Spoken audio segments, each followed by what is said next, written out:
Bismillahirrahmanirrahim. Assalamualaikum warahmatullahi wabarakatuh. Nama ane Muhammad Fikri Zikri dari kelas 5C, ingin menyampaikan makalah Fathul Kutub yang diberikan oleh Pondok Pesantren Darun Najah. Dan kebetulan ane mendapatkan rukun 2 khutbah Jumat yang dikaji dari kitab Matan Safinatun Najah. Jadi makalah ini ane kaji dari kitab Matan Safinatun Najah dan juga dari berbagai mazhab-mazhab lainnya. Dan rukun khutbah Jumat dalam kitab Matan Safinatun Najah ini karya Syekh Salim, ini tuh ada 5 dalam kitab ini.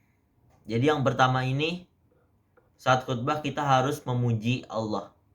Jadi memuji Allah tuh kayak gimana? Kayak puja puji syukur kehadirat Allah Subhanahu wa taala yang telah melimpahkan nikmat iman, ihsan dan Islam, kayak seperti itu. Dan yang kedua itu bersalawat kepada Nabi. Salawat kepada Nabi ya mungkin sudah pada tahu, kayak sallallahu ala Muhammad atau Allahumma sholli ala Sayyidina Muhammad wa ala ali Sayyidina Muhammad. Gitu, ini salawat pada. Yang ketiga itu kita harus berwasiat dengan ketakwaan pada 2 khutbah. Jadi kita kayak berwasiat untuk merubah diri kita sendiri dari kita meninggalkan maksiat, atau kita kayak untuk berbuat baik gitu, berwasiat yang baik. Dan yang keempat itu membaca ayat Al-Quran. Antara 2 khutbah ini kita harus membaca ayat Al-Quran. Jadi menurut kitab Safinatun Najah ini ya, jadi membaca ayat Al-Quran itu harus, karena itu termasuk rukun khutbah Jumat.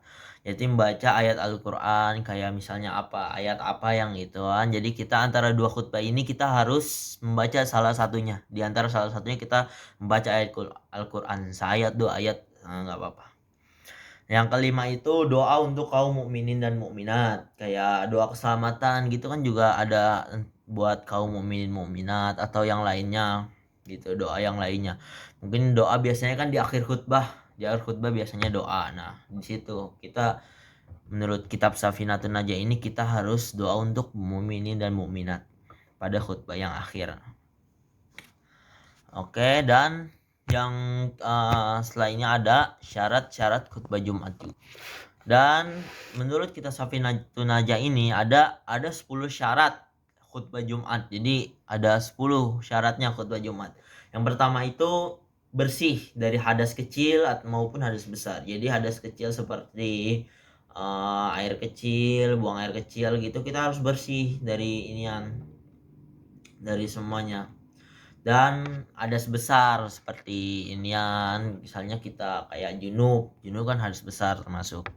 Dan yang kedua itu ada pakaian, badan dan tempat harus bersih. Jadi dalam syarat khutbah Jumat ini di Safinatun Najah ini, kita tuh pakaian buat khutbah itu kita harus bersih. Kalau bisa wangi kan, karena juga memakai parfum, memakai ini kan juga sunnah sholat Jumat ya. Jadi kita harus bersih, pakaian badannya juga harus bersih, tempat yang buat khutbah kita juga harus bersih. Nah, yang ketiga ini menutup aurat. Jadi kita harus menutup aurat. Biasanya orang-orang khutbah itu kan pada pakai inian, kayak sarung, koko gitu kan. Kalau bisa menutup aurat kan, karena aurat laki-laki itu kan di bawah dengkul ya. Jadi kita harus menutupi dengkul nih. Oke. Dan yang keempat ini, khutbah disampaikan dengan berdiri bagi yang mampu. Jika kita mampu berdiri untuk khutbah, jadi kita harus berdiri. Jadi kita misalnya kita nggak bisa berdiri, habis itu suruh khutbah tapi suruh berdiri, itu sebenarnya nggak apa-apa duduk. Jadi nggak apa-apa duduk untuk khutbah. Tapi kalau misalnya yang bisa berdiri, usahain berdiri karena itu syarat dari khutbah Jumat. Dan yang kelima itu khutbah dipisahkan dengan duduk. Jadi dalam 2 khutbah ini kan ada 2 khutbah ya. Dan 2 khutbahnya itu di tengah-tengahnya nanti duduk. Setelah khutbah pertama kita duduk. Oke. Seperti itu jadinya. Habis itu baru lanjut lagi khutbah kedua. Oke, yang keenam ini, kedua khutbah dilaksanakan dengan berurutan. Berurutan itu kayak tidak diselangi dengan kegiatan yang lain kecuali duduk. Kayak jadi kita habis khutbah pertama itu kita nggak ngapa-ngapain dulu, kayak istirahat atau nggak tidur atau nggak apa. Jadi kita cuma duduk doang bentar, habis itu kita bangun lagi untuk khutbah yang kedua. Jadi seperti itu maksudnya. Jadi habis itu setelah itu yang ketujuh itu khutbah dan sholat Jumat dilaksanakan secara berurutan. Jadi kita sebelum sholat Jumat kan biasa dilaksanakannya khutbah. Nah, itu khutbah Jumat. Jadi kita berurutan. Khutbah dulu baru sholat Jumat. Nah, dan yang kedelapan ini kedua khutbah disampaikan dengan bahasa Arab. Oh, jadi di kitab Safinatun Najah ini mungkin di kitab Safinatun Najah ini ya kayak khutbahnya kita harus pakai bahasa Arab.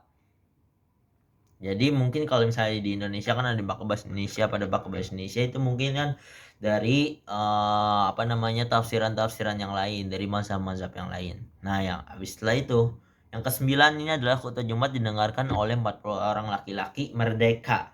Jadi kan sekarang kan juga udah nggak ada budak atau nggak ada apa ya, nggak ada kayak buat nian, paling kan pembantu itu juga tetap merdeka, itu tetap orang merdeka, jadi bukan budak. Jadi kita harus 40 orang buat ndengerin khutbah. Jadi kita minimal menurut kitab Safinatun Najah minimal kita sholat Jumat itu 40 orang laki-laki. Jadi 40 orang laki-laki atau enggak 40 orang yang udah balik gitu. Jadi anak-anak yang belum balik itu belum termasuk 40 orang. Nah, setelah itu yang 10 khutbah Jumat itu dilaksanakan dalam waktu zuhur. Nah, ini tuh jadi kita khutbah kan namanya juga khutbah Jumat, jadinya hari Jumat dan dilaksanakannya itu waktu zuhur, dan kita jadi nggak sholat zuhur. Kita saat siang itu kita jadinya pergi ke masjid. Jadi biasanya kan sholat khutbah Jumat di masjid, dan di rumah juga nggak memenuhi syarat atau yang lainnya. Jadi ke masjid, habis itu kita nggak melaksanakan sholat zuhur, tapi diganti dengan sholat Jumat. Jadi kita mendengarkan khutbah Jumat, setelah itu kita sholat Jumat, dan setelah itu kita nggak sholat zuhur lagi. Oke. Ya mungkin sekian dari aneh, mungkin hanya segitu aja yang aneh kaji dari kitab Matan Safinatun Najah, dan kurang lebihnya mohon dimaafkan. Wassalamualaikum warahmatullahi wabarakatuh.